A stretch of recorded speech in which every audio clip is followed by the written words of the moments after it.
Okay, here I am today, and I'm going to be making a bezel for this gem. This is an aquamarine. You can find them quite inexpensively on eBay or different other sites. But this is about a 35 to maybe 39, about a 35 carat aquamarine. They make a nice size since it's like that. But what we're going to be doing is we're going to be making a bezel completely around it, and it's going to be kind of interesting to see how it goes. I'm going to use a couple different things. Usually I use a little bit smaller beads and clear, but for demonstration I'm going to use these black beads and these Montes. These Montes are really interesting in that they're kind of they're little CZs on little cages. I don't know if you'll be able to see or not, but they're kind of really interesting. See how they are? Like that. So they have little holes on all sides all the way around. They're like little set stones, so they work out very well in jewelry, especially these kind of pieces. But I'm going to be jumping back and forth here because some of the steps aren't going to be really need to be completely necessary. So we will jump around and I'll be back and forth. Okay, just start off with bobbing arm's length or so of thread once again. I'm using size 11 metal beads, and, or I should say gunmetal, and once again the black fire line. What I'm going to start off with is going to be on 4 beads. I'm going to go with 4 beads, wrap around, and go through 2 of the beads. Bring it down. So then of course you have a little square like that. So that's how we're going to do a little square. Then you're going to put on 2 more.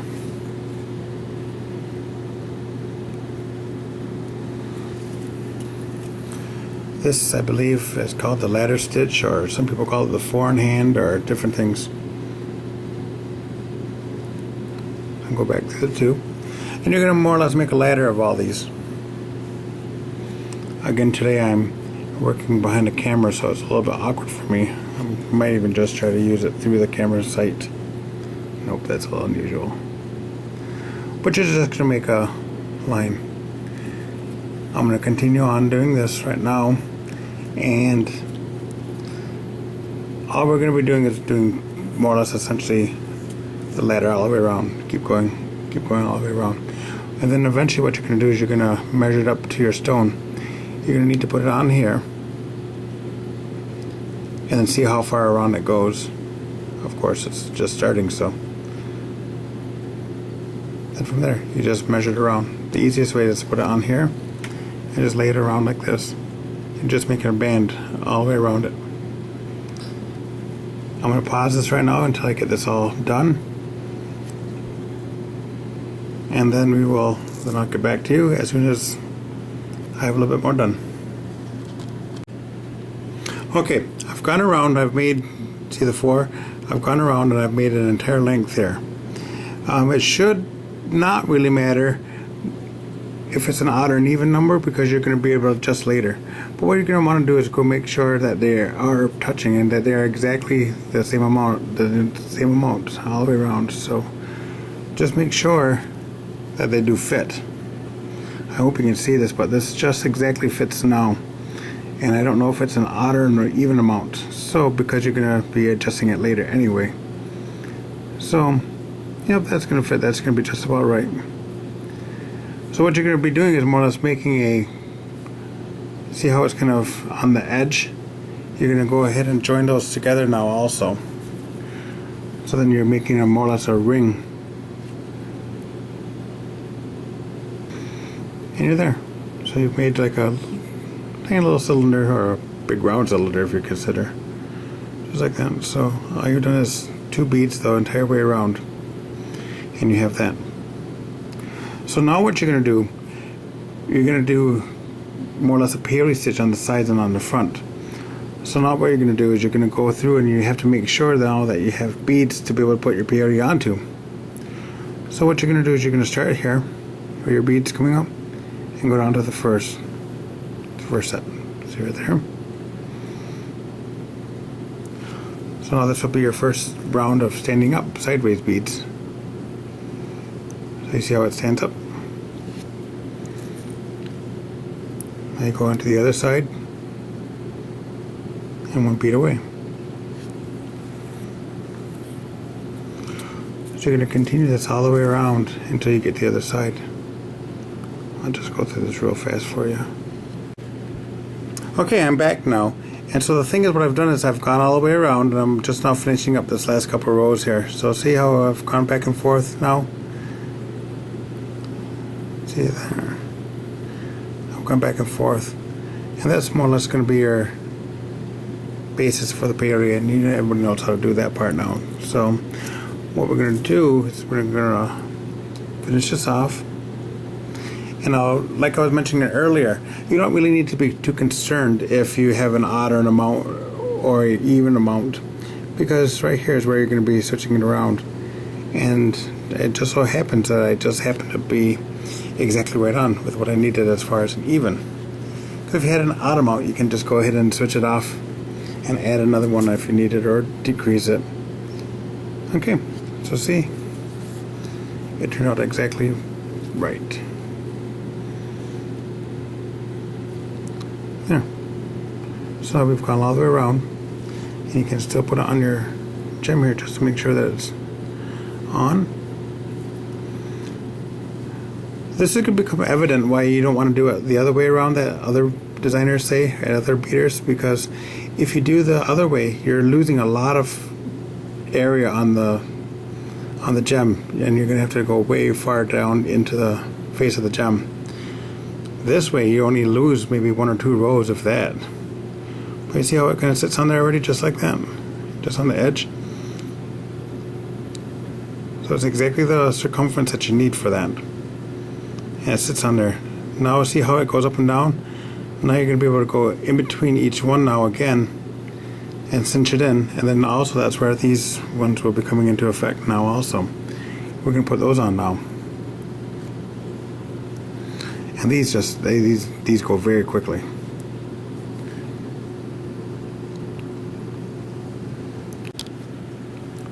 Okay, I've gone all the way back around through each one of the Monties this time, and it just makes them stand up a little bit more. See how they all stand up equally all the way around, and they all face forward. It's like that. So now you just take your gem, you place it face down, put it in there, pop it right in, turn it over, and look, there you go. Now what you do is, now that it's on the back, and since there's space, see how the spaces are now? You're going to just go back and forth now around with your, actually let's weave to the front, you have to. I should say weave from the front, go into the side one here.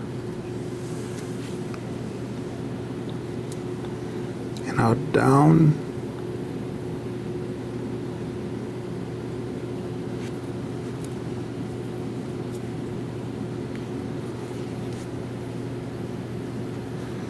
And let's go this way.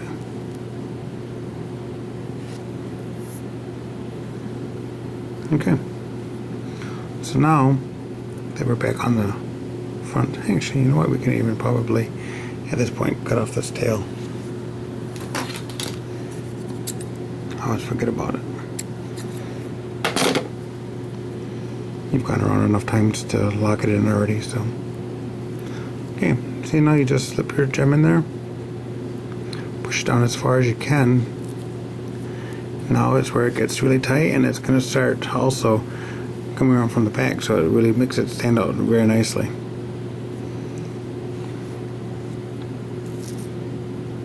So now you're more or less doing reduction peyote on the side.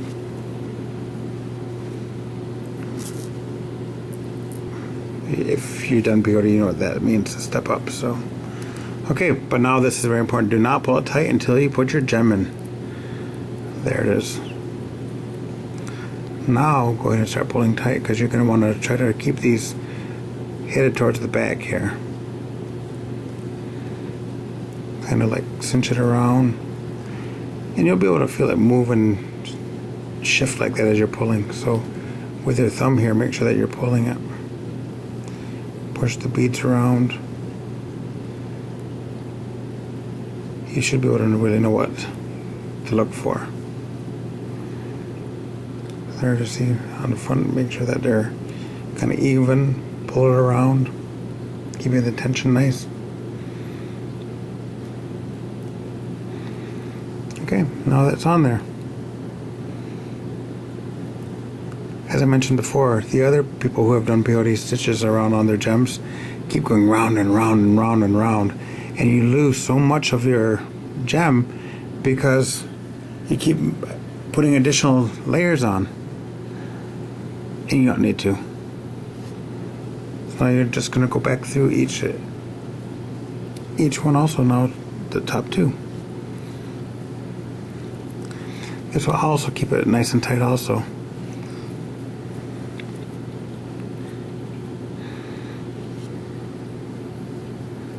Bing, bing.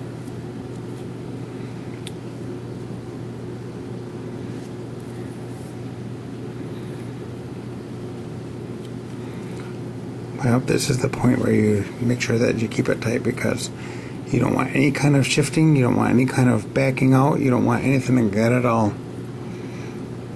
Because I've used these kind of colors, the thread almost pretty much disappears also. So even if there's gaps in the beads, it doesn't really matter, because first it's on the back. Secondly, you've used this smoke color thread, so with these kind of beads, these gunmetal beads, it really just kind of disappears. But the most important part though is pull every stitch. Every one you do, make sure that you're pulled it tight.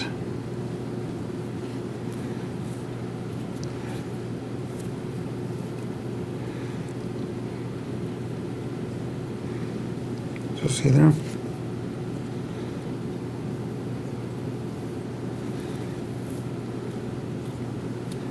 And like you went on the other one, you can go now, go back and forth, go down through the one.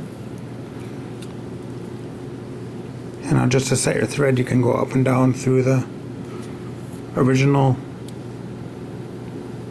ladder stitches that you did, back and forth. If you want to add a little attachment at this time, you can. You can do a beaded little bail, I guess you call it. You can do that. You can bead your own, or at different stores they sell little metal bails. And I think I'm going to use a metal bail on this one because of how it looks on the front. See there? Okay, I'm back, and I've went and got this little bail. See this little bail? It's kind of cute, isn't it? Like this. And we're going to just attach it on here. It's very simple. Just find a little section where perhaps it would go like that. Right there. Go up through one of your ladders. Halfway, actually. Just go through one of the two, so it's centered. Put your bail on and go back down through.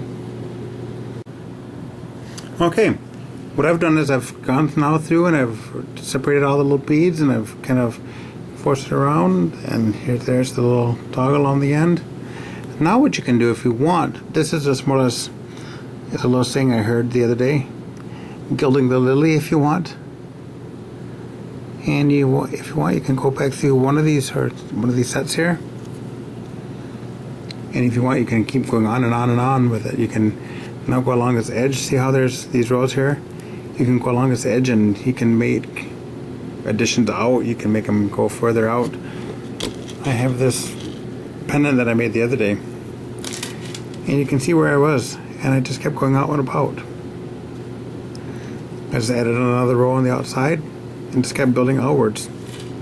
You can do the same thing, or you can stay there, but it's essentially the same exact thing. I'm going to just leave it like this for right now. Perhaps in a couple of days I'll see how I feel and see if I want to add anything. But there it is. You just go back and forth now against some of these on the ladder that you originally did. You just go back and forth just to set the thread. And that's it. Just finish your work on the back, extend your thread to the back, I should say. There.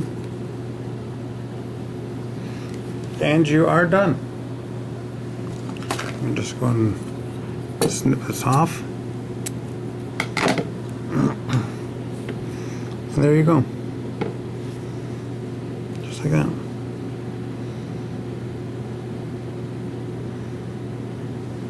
If you want, also, well, I'll show you right now. I was gonna say I was done, but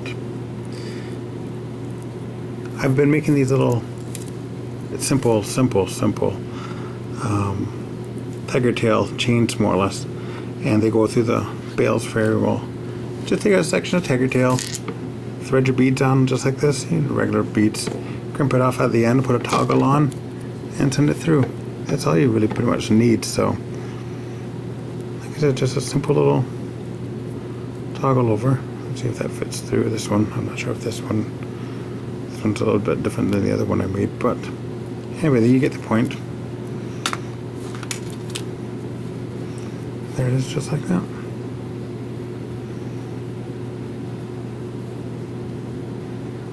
There. How's that? 18-inch necklace. Aquamarine stones, faceted, and it's set. Or I should say, it looks like it's set. Okay, there you go.